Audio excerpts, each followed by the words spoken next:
Okay, good evening members, thank you for coming out this evening. Start by reading the emergency evacuation announcement. Should we be required to evacuate the building, would you please leave the building via the nearest available exit. There is one fire exit in this room. If you need to evacuate the room, do so by the glass door to the external fire escape staircase. Please hold both handrails in case the stairs are wet or slippery. If anyone is unable to use the stairs, would they please allow others to exit the room before they go to the fire escape door where they can be given assistance. Our assembly point will be in the public car park at the side of the Civic Suite. Please do not delay your evacuation to collect any belongings. Please do not return to the building until given permission to do so by council staff. Please note the meeting will be audio recorded, and can I remind you to switch off your mobile phones or turn them to silent. Thank you very much. There are a couple of members that haven't arrived just yet, so we'll hope that they still attend. Item number 1 on the agenda, apologies for absence. We have had apologies from Councillor McPherson. Are there any others? Perfect timing. Agenda item number 2, substitute members. I don't believe there are any. Item number 3, non-members attending. Councillor Smith, welcome. Item number 4, minutes of the meeting held on the 5th of November 2019. Are members happy for those minutes to be signed? Great. Thank you. Item number 5, to receive declarations of interest, including any whipping declarations. There are none. And moving on to item number 6, which is the Treasury Management Mid-Year Review. This evening we welcome Naomi Lucas, the Section 151 Officer. Thank you for attending, and Councillor Simon Smith, Portfolio Holder for Finance. Just for all members, so a bit of a recap. During the municipal year, the Review Committee receives 3 reports on the Council's Treasury Management function before the reports are presented to Council. The 3 reports are the strategy statement, the mid-year review and the full-year review. This report for the mid-year review covers the period 1st of April 2019 to the 30th of September 2019. Members should have all had a copy of the report and had a chance to have a look through that. If I could please ask you, Naomi, just to briefly just read through the report, just highlight any items of interest or that you feel members should be aware of, and then answer any questions if there are any.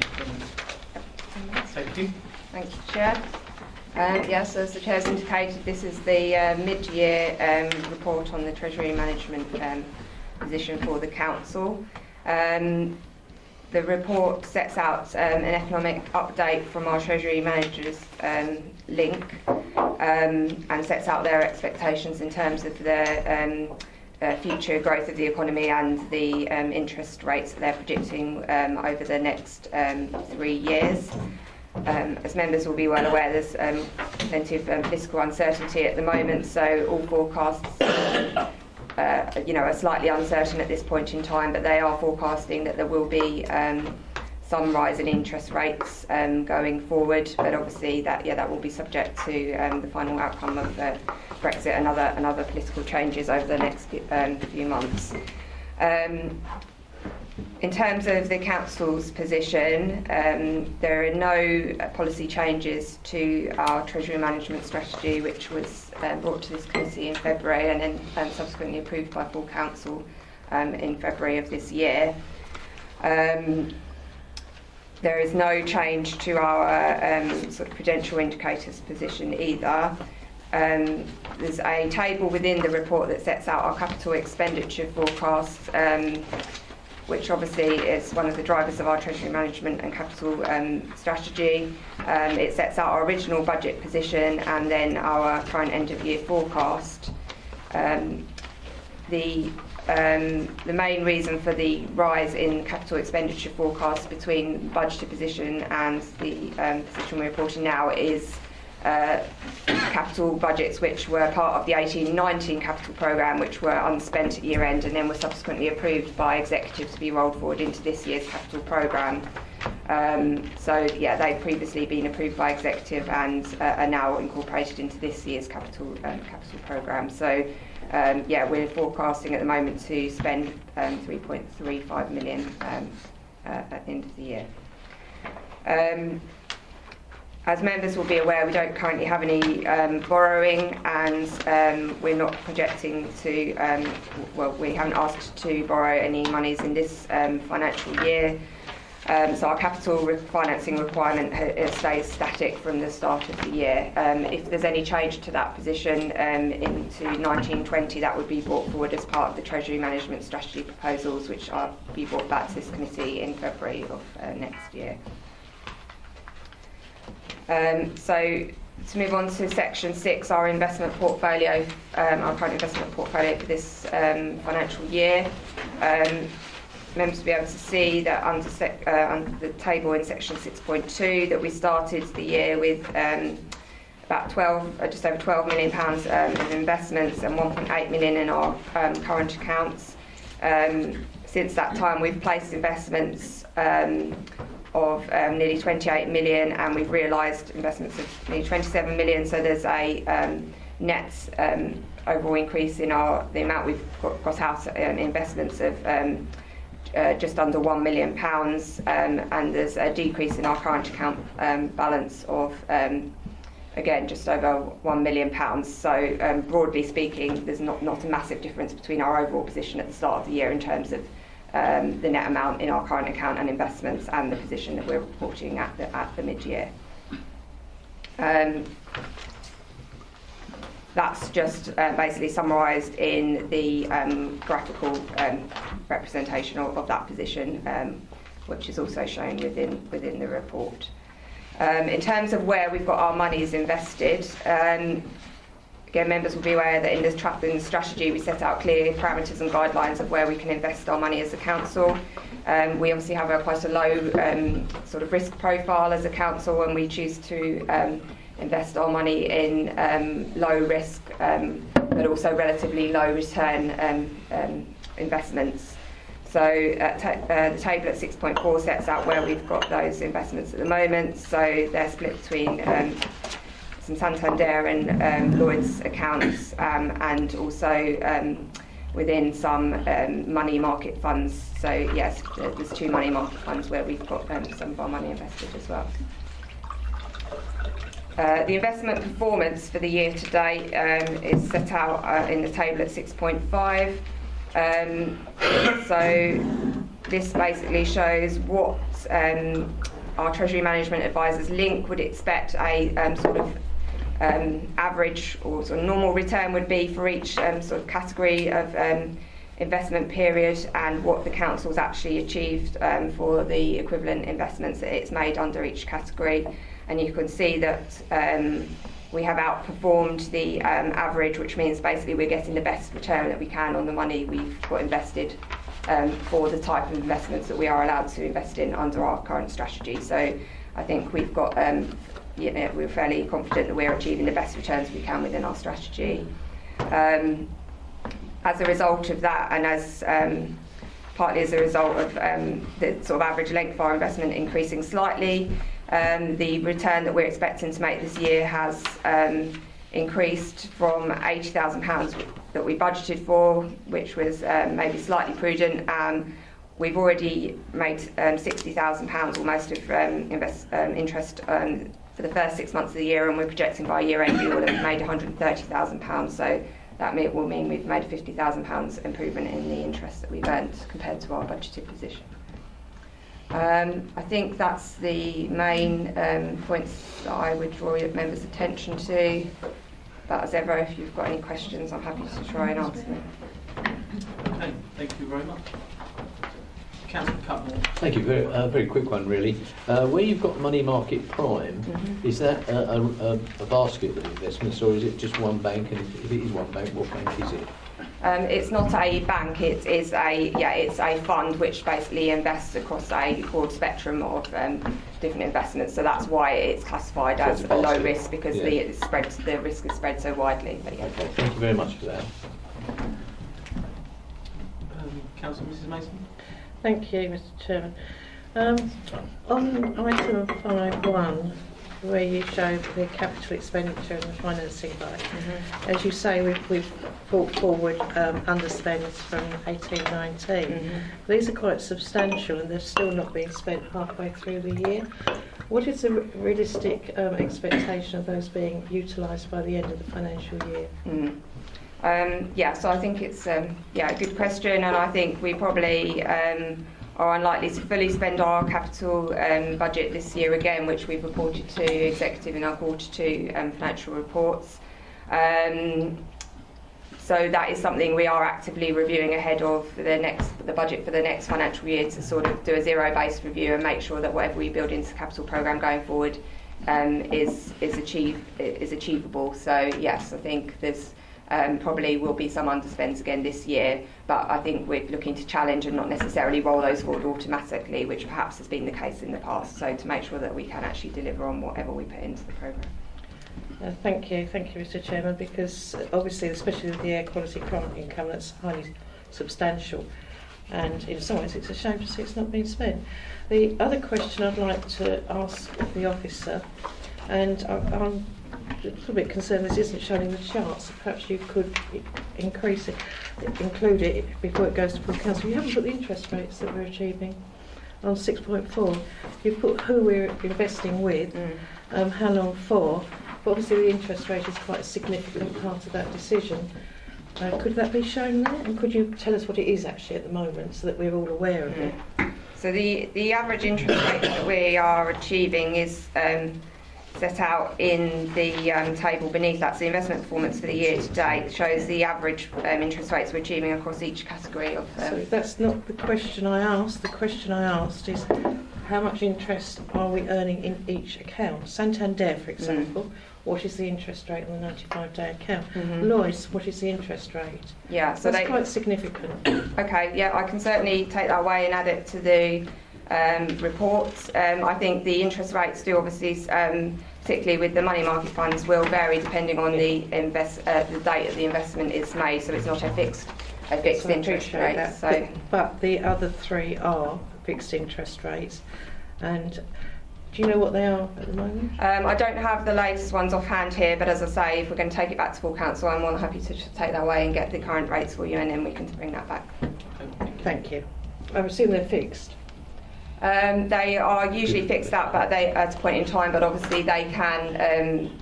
If for example the bank rate goes up or down, then the major banks usually follow suit and then adjust their rates accordingly. But I think they probably have been flat for the duration of the first 6 months of the year, because there hasn't been any change in the interest rate from the Central Bank of England. Thank you. Councillor Smith, I just really want to restate the highlights of what Naomi said. I'm quite pleased with how things are going there, but just focus again on the projected interest rates on 6.3. There are projected interest rates at the moment, and there's a general perception based on a number of years' experience that the PWLB rates are exceptionally low. They have been exceptionally low, but you can see the step up depending on the length of time that you'd look to take out, and you can see the projection going forward that those rates will rise. So for the wider audience of what the council does, it is worth bearing that increase in mind. Obviously on 5.2 with our capital finance requirements there aren't any, but we're a council of evolving ambition, and there might be some ambition there at some stage in the future. And then finally just back on to 6.6, where you've got the table right at the bottom, where you've got the council's performance and you've got the benchmark return. And I do think that does reflect very well on the exceptionally safe environment that we invest in to get performance which is, well, I think fairly significantly over benchmark. Thank you.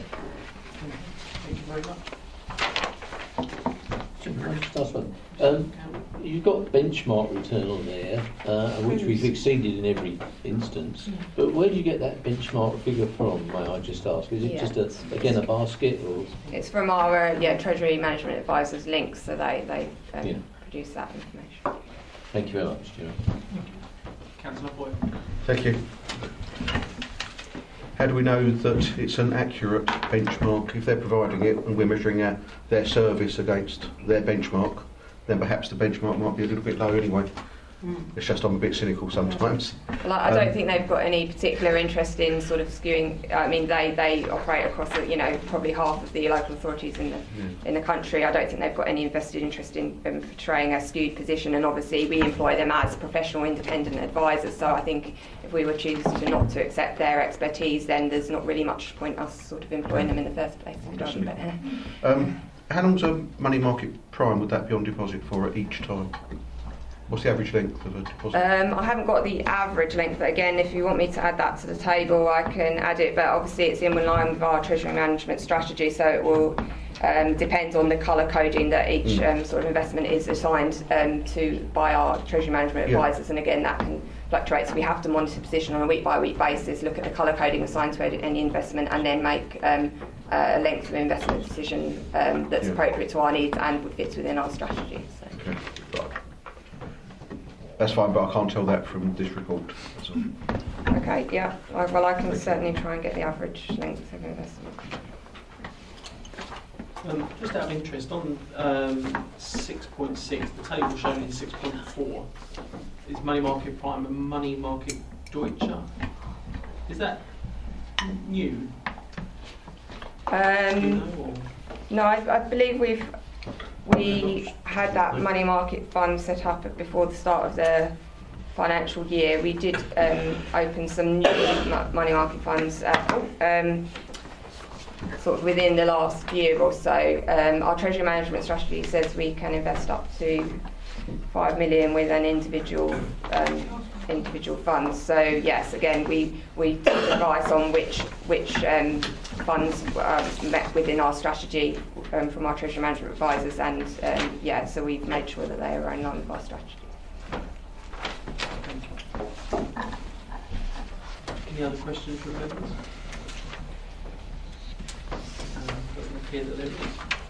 So the recommendation is that it's proposed that the review committee resolves to recommend the contents of this treasury management mid-year report to full council, obviously with the additional items that have been discussed this evening. And are members in agreement with that? Agreed. Thank you very much. Okay, thank you. You're more than welcome to stay if you wish. I'll decline your statement.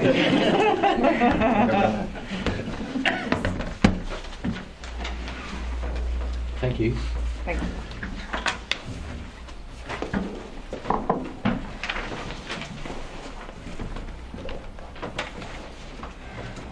Thanks very much. Thank you. Good evening.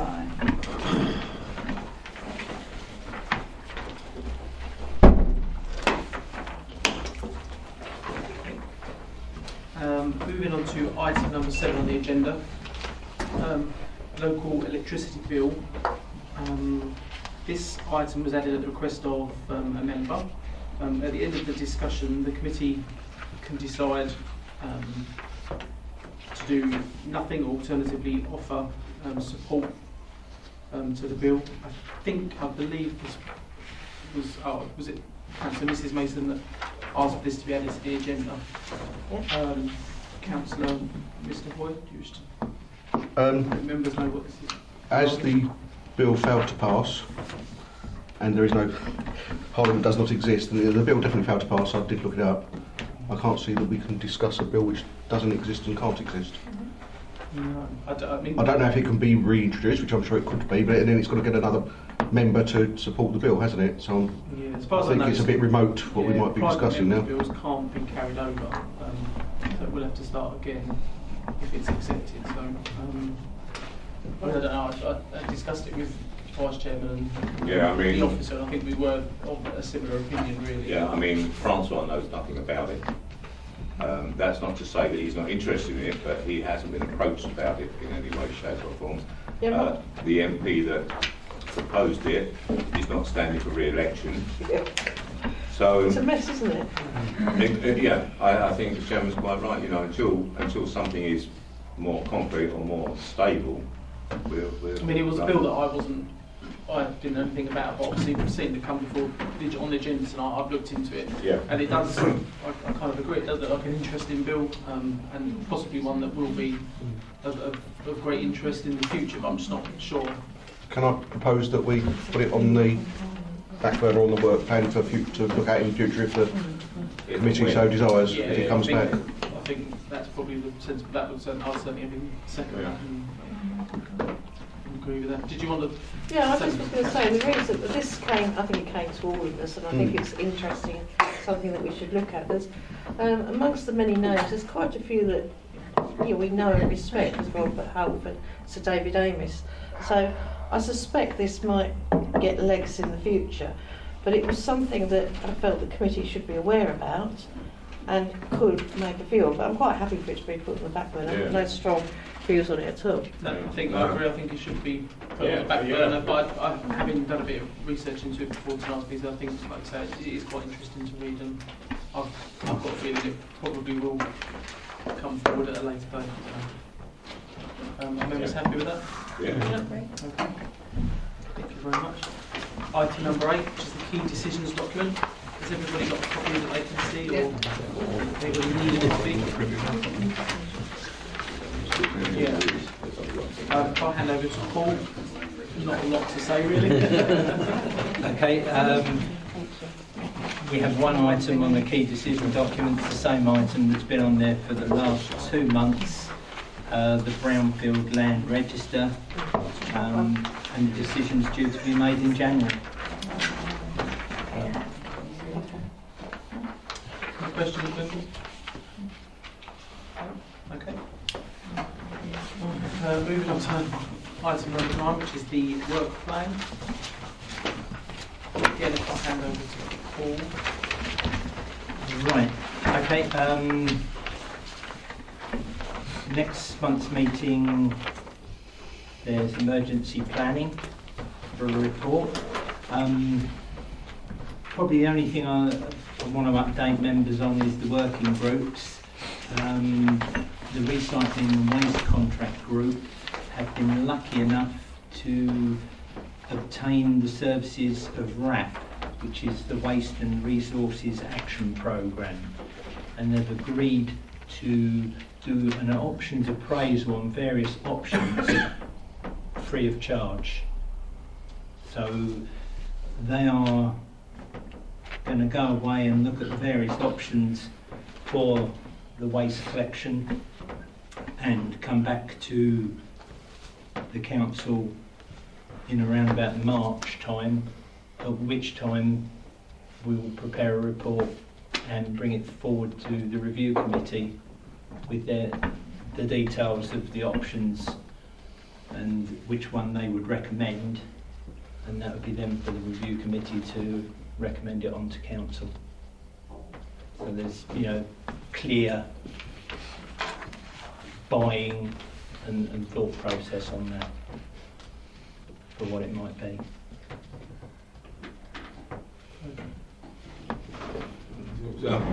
Excuse me. As one of the members of the working group, I think we're very fortunate because these are quite serious consultants.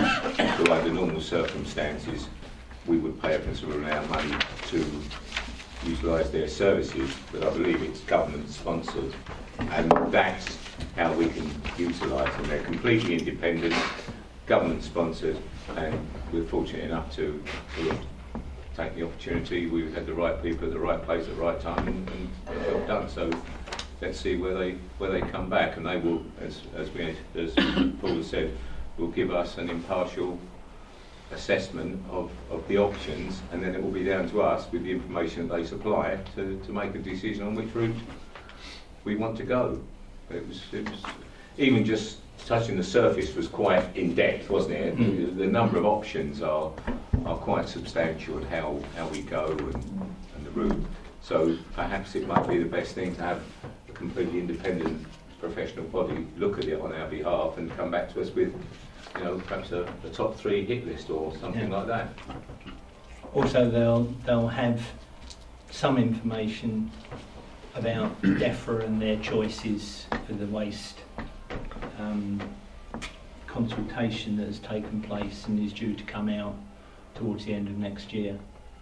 So, you know, there's various things on this that influence it one way or the other, because the government might tell us that we have to change our collection service and how it operates and go for a standardisation. So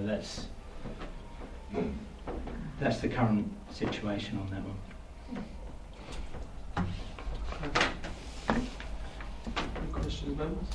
Any questions on that or things? On the work plan? Work plan. That particular one? Sorry, Jerry wasn't No, for me. no, it's all right. I was asking the question. Just two things. One, I want to discover, obviously in March 2020 we've got constitution update. I think perhaps we might be worth considering looking at it a bit more closely once the peer review comes out. So I'm sure everyone's had the slides if they didn't attend the initial briefing. I know the peer review's out before Christmas, so it might be worthwhile if I can bring that up in January, the January meeting, just to go through what that may or may not say. That could be penciled in. Just because I know we said we might be a light touch thing. I think Yeah. perhaps might be a bit different. Okay. And just the carbon neutral by 2030 on the resolution that was passed by full council. I think it did state that there would be they would be reporting back, which I took to mean they'd be reporting back during their meetings. I know they've only said one meeting, so I wouldn't expect them to report back immediately to the portfolio holder. Is that going to take place? Yes, the portfolio holder did come to the last one. They did, right. And the policy has got to be presented to council in April, according to the resolution. Yeah. So obviously it's got to come to either March or April's review committee, and we're working on that at the current time. Okay, thank you. Councillor Cutmore? Thank you, Chairman. Just a quickie. When we're looking at the 7th of January item, emergency planning, does that include IT that we're looking at as well, or is that under a separate heading? It would be normally under a separate heading, but if you want it to include... I think IT is very important these days, and I would like to see a report, if you like, to see where we are with it, should there be an emergency, and I think it's a good idea to keep on top of that as best we can. Yeah. Agree with that. Okay, I'll speak to Mr Stacey. Thank you very much. And Councillor Mrs Mason? Yeah, thank you, Mr. Chairman. Just some clarification on Councillor Mr Hoy's suggestion. I'm sorry, Mike, I wasn't quite clear. Were you asking for the constitution update to go to the 7th of January or the peer review? I thought I meant the peer review, but I might not have been very clear on that, so I understand your confusion. Yeah, Yeah. I wasn't quite With a view, Right, sorry. with a view to what we're doing in March, because I think the peer review might have a big bearing on the March. Well, there'll be an action plan presumably Yeah. coming from Yeah. it. Yeah. Yeah, Okay, I so- understand. Sorry, I didn't explain it that clearly. It's a peer review in January. Yeah, no, that's So it's fine. peer review, In relation to that bit of it. Constitution in March. right, in relation to the constitution. Yeah, I don't think we're on the whole of the peer review going to review necessarily. I believe they're already making plans the officers are making plans to instigate something because of the comments about the constitution, but I'm not sure what or when. Okay. Okay, thank you, members. So the meeting finished at 7:59. Thank you, Chairman. Beat the half hour, well done.